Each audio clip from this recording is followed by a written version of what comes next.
तो जनाब, सर्दी उरूज पर है और लोग सर्दी के मौसम को यकीनी तौर पर एंजॉय भी करते हैं। बर्फबारी और बारिश को बहुत ज़्यादा एंजॉय किया जाता है, लेकिन दूसरी जानिब सर्दी में जो एक मसला है वो स्किन प्रॉब्लम्स हैं जो बढ़ जाती हैं। इसी बारे में बात करेंगे, इसका सॉल्यूशन क्या है ये जानेंगे। हमारे साथ डॉक्टर सुमैया जमाल मौजूद हैं। डॉक्टर साहिबा, बहुत शुक्रिया आपके वक्त का।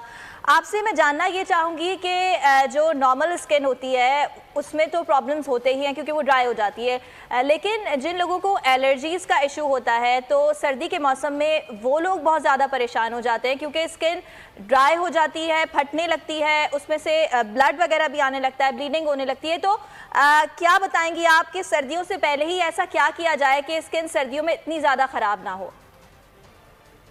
जी, सबसे पहले तो थैंक यू और वालेकुम अस्सलाम। और स्किन के हवाले से मैं सबसे पहले तो सबको ये मेजर मिस्टेक्स बताना चाहूँगी जो विंटर सीजन में कर रहे होते हैं, और या फिर जो डेली रूटीन केयर जो हमें चाहिए होती है विंटर में, जो हम नहीं कर पा रहे होते। ठीक है, उस हवाले से देखा जाए अभी तो पेशेंट बहुत ज़्यादा बढ़ रहे हैं इवन के विंटर में। Dermatology is not an emergency, लेकिन फिर भी केसेस बहुत ज़्यादा बढ़ गए हैं। पेशेंट हमारे पास डिफरेंट प्रॉब्लम्स के साथ आ रहे हैं, जैसे कि आपने कहा और ब्लीडिंग होनी, ये एक्जिमा के वर्स्ट फॉर्म है। तो वो कौन से अवामिल है जिसकी वजह से ये स्किन इस लेवल तक पहुंचती है? तो सबसे पहले तो क्लीन करना चाहूंगी कि विंटर में आपको पता है कि ह्यूमिडिटी तो वैसे ही लो हो जाती है। ठीक है, तो उस ह्यूमिडिटी लो होने की वजह से क्या होता है, स्किन ड्राई और रफ फिनिशिंग हो जाती है। ये पहला स्टेप होता है। अगर आप इस स्टेप को यहीं रोक दें, इनिशियल स्टेजेस पे ही रोक दें, तो स्किन फटने या हारिश या फिर ब्लीडिंग तक नहीं पहुंचती, या जिसे एक्जिमा के वर्स्ट फॉर्म तक नहीं पहुंचती। ठीक है, दूसरी चीज ये यानी अब हम किस चीज से इसको हम प्रिवेंट कर सकते हैं। तो सबसे पहले तो स्किन मॉइस्चराइजेशन बहुत इंपॉर्टेंट है, जिसपे लोग तवज्जो ही नहीं देते।